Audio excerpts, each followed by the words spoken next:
අයිබෝන් අද මම කතා කරන්න යුතුවේ ජනප්‍රියමතම මාතෘකාවය ගැන. ඒ තමයි ඉන්දියාවේ ජනප්‍රියමතම නළු විජයි ගැන. බොහෝ අයට දන්නේ තලපති විජයි කියලා. ඉතින් තලපති කියන්නේ ඔහුගේ දක්ෂතාවයට ඔහුගේ රසිකයන්ගේ අතර ඔහු ප්‍රසිද්ධ නිසා ඔහුට රසිකයන් විසින් දුන්න නාමය තමයි මේ තලපති. හරි දැන් ඕක අපි පොඩ්ඩක් අර පැත්තට තියලා.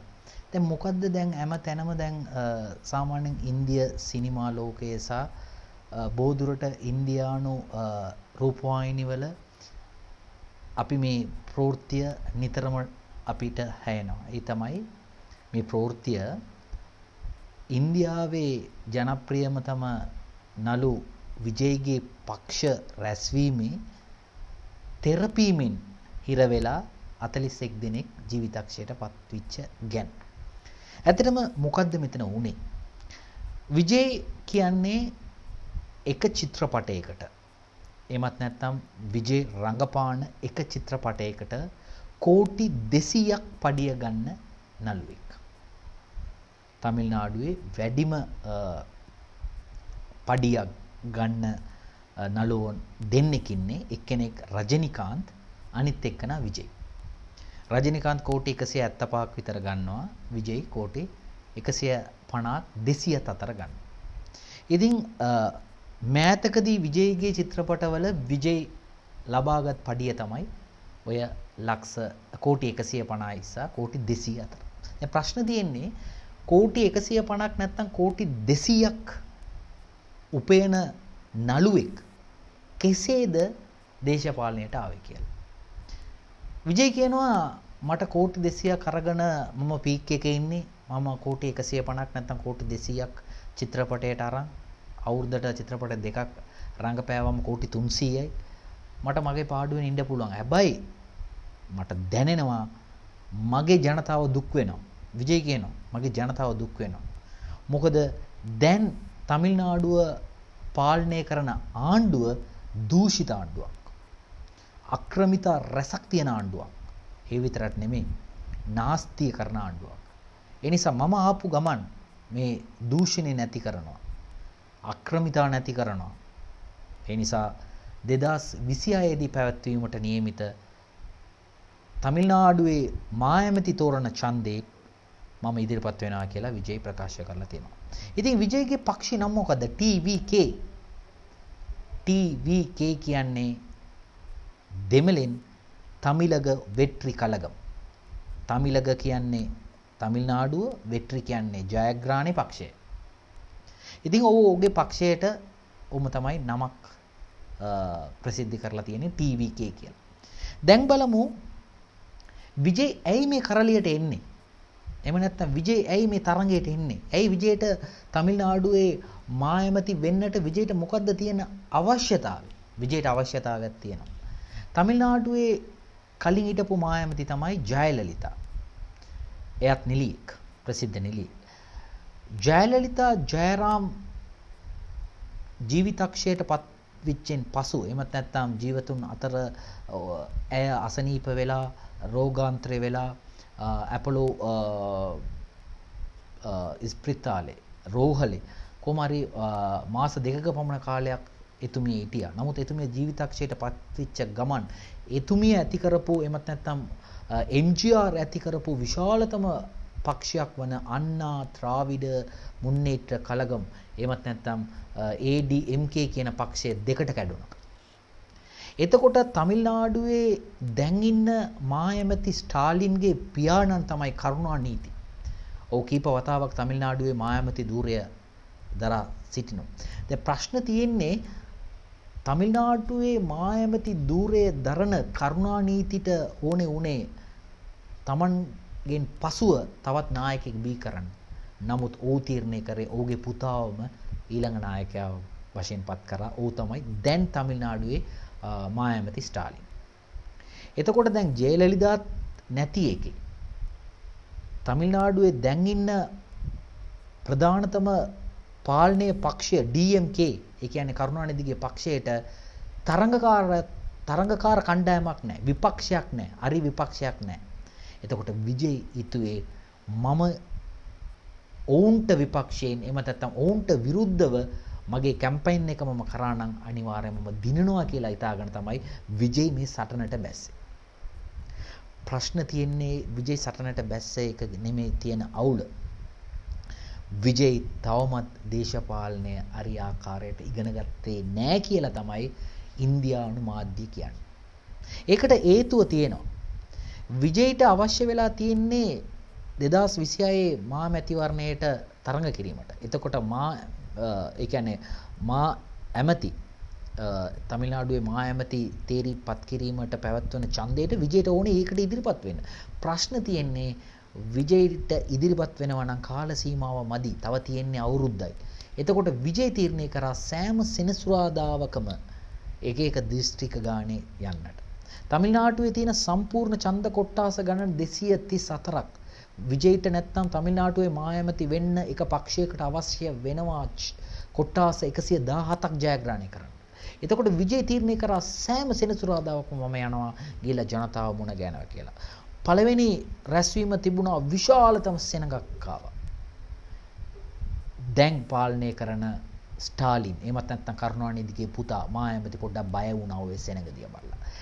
දෙවන වාර තවත් රැස්වීමක් තිබ්බා මදුරෙන්. එතනත් වීර වාණ්ඩි කියලා. එතනත් පොඩ්ඩක් බය වුණා. තුන්වෙනි රැස්වීමත් එවැනිම විශාල සෙනඟක් ආවා. එතකොට දැන් පාලනයේ පක්ෂය, ඒ කියන්නේ දැන් පාලනය කරන DMK පක්ෂයේ නායක ස්ටාලින් මා ඇමති මොකද කරේ? ඔව්ගේ පොලිසියට කියලා නීති කොන්දේසි දැම්මා. විනාඩි 30කට වැඩි කතා කරන්න බෑ. විනාඩි 26යි කතා කරන්න යුත්තේ. අපි දෙන තැනින් තමයි ඔයාලට කතා කරන්න පුළුවන්. වෙන තැන් වලට ඔයාලට යන්න බෑ. මෙච්චර මිනිස්සු විතරයි ගෙන්න ගන්න පුළුවන්. ඔබගේ රසිකයන් එමත් නැත්නම් ඔබගේ පක්ෂ ආධාරකරුවන් ට්‍රාන්ස්ෆෝමර් වල නගින්න බෑ කියලා විශාල නීති රීති ටිකක් දැම්මා. හැබැයි දැන් අවසාන වශයෙන් ගිය සෙනසුරාදා ඇති වුණු තදබදයෙන් 41 දෙනෙක් මිය ගියා. මම ඔය ෆොටෝස් ටික දාලා තිබුණා මගේ තම්බ්නෙල් එකේ.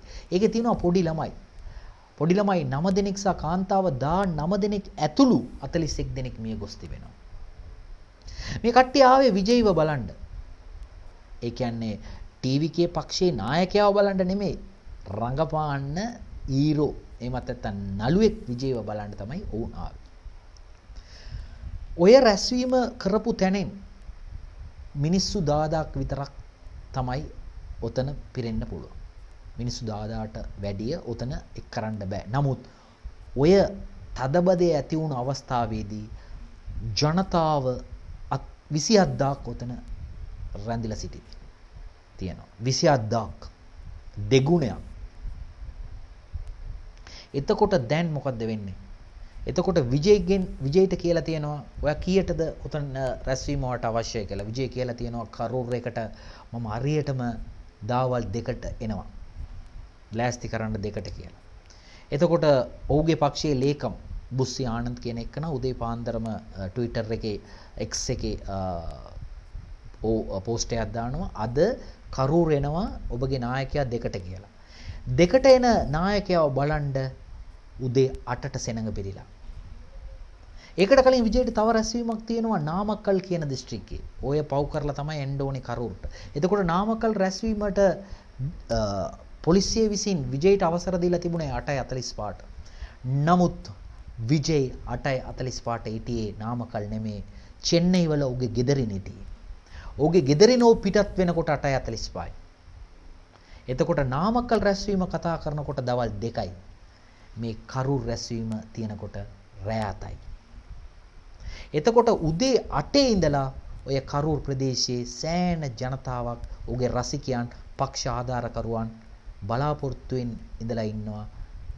අවුවෙන් වතුරු නැතුව කෑම නැතුව වුන් ඉන්නවා වුන්ගේ නායක විජේව බලන්න. එතකොට විජේ උතන එනකොට රෑ 7යි. සමහර මිනිස්සු කලන්තේ දාලා වැටුණා. ඇයි? වතුරු නැහැ. අවුව සැරයි. කෑම නැහැ.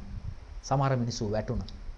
ඊට පස්සේ විජේ රෑ 7ට ඇවිල්ලා ඒ කියන්නේ අර කරු සිදුවීම උන ඔය ප්‍රදේශයට රැස්වීමට රෑ අතට ඇවිල්ලා ඔහුගේ විශාලතම බස් රථයකින් තමයි ඔහු පැමිණෙන්නේ. මම ඔය පින්තූරෙන් දාලා තියෙන ඔය බස් රථයේ ලොකු සයිස් එක බලන්න. අඩි 16 උස බස් රථය. ඒ බස් රථෙන් උඩ ඉඳලා තමයි විජේ කතා කරන්නේ. ඔය බස් රථය සෙනඟ මැද්දේ ඉන්නකොට තවත් සෙනඟ ඉර වෙන්න පටන් ගත්තා. එතකොට මිනිසුන්ට කරන්න දෙයක් නැහැ. ඉර වුණා. අන්තිමේදී මොකද්ද වුනේ? 41 දෙනෙක් ජීවිතක්ෂයටපත් වුණා. හැබැයි ඔය 41 දෙනෙක් පළවෙනි දවස 39 දෙනයි මැරුණේ. පවෝදා දෙන්නෙක් මැරුණා. ඔය 39 දෙනා මැරිලා පෑ භාගයක්වත් නැහැ විජේ උතනින් පිටත් වුණා. විජේ ඉස්පිරිතාලටවත් ගියේ නැහැ ඔය කට්ටිය බලන්න. විජේ කෙලින්ම ගියා තමාගේ පෞද්ගලික ගුවන් යානාවකින් චෙන්නයි වලට. එතකොට විපක්ෂයේ සහ අනිකුත් දේශපාලන පක්ෂ නායකවරුන් කියන්නේ ඇයි විජේට බැරි වුණේ ඔය ඉස්පිරිතාලේ ගිහිල්ලා එයා වෙනුවෙන් ඇවිල්ලා මැරිච්ච මිනිස්සුන්ව, මැරිච්ච රසිකයන්ව, මැරිච්ච ජනතාව බලන්නට විජේට ඇයි බැරි වුණේ කියලා ප්‍රශ්නයක් අහනවා. ඇත්තනේ. විජේ වෙනුවෙන් ඔය මිනිස්සු ජීවිත පූජා කරේ. එහෙමත් නැත්නම් ඇයි ඔය මිනිස්සු කුණාටු ඒ කියන්නේ වතුරු කුණාටුවෙන් මැරුණාද? එහෙමත් නැත්නම් ගම් වතුරෙන් මැරුණාද? එහෙමත් නැත්නම් පොලිසිය නැත්නම් අමුදා වෙඩි තියලා මැරුණාද? නැහැ. විජේව බලන්න ඇවිල්ලා ඔය තදබදින් තමයි ඒගොල්ලෝ මැරුණේ. දවස් 3කට පස්සේ විජේ ගෙදර ඉඳගෙන වීඩියෝ එකක් දානවා. මේකට සම්පූර්ණ වග කියන්න යුත්තේ දැන් පාලනය කරන නායක ස්ටාලින් කියලා. ස්ටාලින් මැතිතුමනි ඔයාට පුළුවන් නම් මගෙන් පරිගන්න මගේ රසිකයන්ව පරිගන්න එපා කියලා දවස් දෙකමාරට පස්සේ ඇවිල්ලා ගෙදරින් ඉඳගෙන වීඩියෝ එකක් දාලා කියනවා. ඒකයි විජේට දේශපාලනය තවත් ඉගෙන ගන්න ඕනේ විජේ කියලා සමහර පක්ෂ නායකයෝ කියන්නේ. මේ වීඩියෝ එක මම කරන්න හිතුවේ ඔබ මේ සිදුවීම දන්නවා ඇති. පත්තර වලින්, රූපවාහිනියෙන්, ගුවන් විදුලියෙන් මේ ප්‍රවෘත්ති ආන්න ඇති. හැබැයි මෙච්චර පෑදිලිව ඔබට කියන්න මට අවස්ථාවක් මට ඕනේ වුණා. අපේ සහෝදර සිංහල මගේ යාළුවන්ට මේ ගැන මම අනිවාර්යයෙන්ම කියන්න ඕනේ. මොකද්ද මෙතන වෙන්නේ? විජේ ඇයි මේ දේශපාලනයට ආවේ? විජේට ඕනේ තමිල්නාඩු මහාඇමති වෙන්න. ටීවී පක්ෂය කියලා පක්ෂයක් අදාගෙන විජේ ඇවිල්ලා ඉන්නේ. තවත් කතා කරමු. තවත් මාතෘකාවයකින් තවත් කතා කරමු. සිංහල මගේ පුළුවන් තරම් මට දන්න සිංහලෙන් මම ඔබත් සමග කතා කරේ. අනාගතයෙන් තවත් කතා කරමු. සුබ රාත්‍රියක්. බොහොම ස්තුතියි. ආපහු මම ජය වේවා.